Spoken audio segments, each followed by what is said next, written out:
Penumpang taksi online curhat merasa kena prank.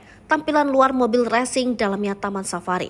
Seorang wanita mendadak curhat di akun TikToknya Sisi081 usai dirinya merasa diprank oleh taksi online. Prank yang dialaminya bukan soal tarif ataupun rute perjalanan, melainkan penampakan mobil taksi online yang ditumpanginya. Terlihat dalam video, wanita ini merekam sebuah mobil mini berwarna merah. Mobil taksi online sudah siap menjemputnya di depan lobi sebuah mal yang ada di kawasan Jakarta. Sekilas, tak ada yang aneh dengan mobil tersebut. Tampilan luar yang sporty dengan warna merah menyala.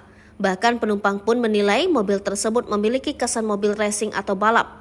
Namun kesan tersebut mendadak hilang saat memasuki mobil merah tersebut.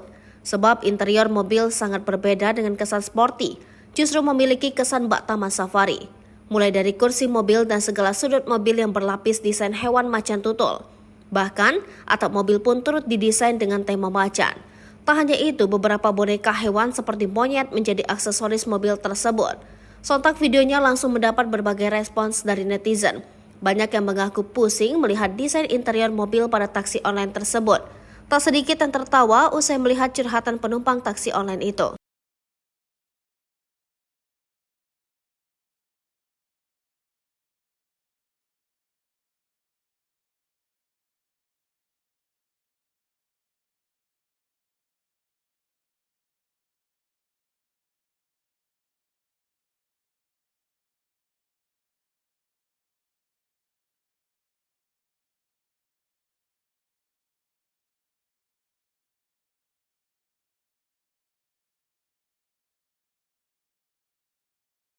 Download Tribun X sekarang, menghadirkan lokal menjadi Indonesia.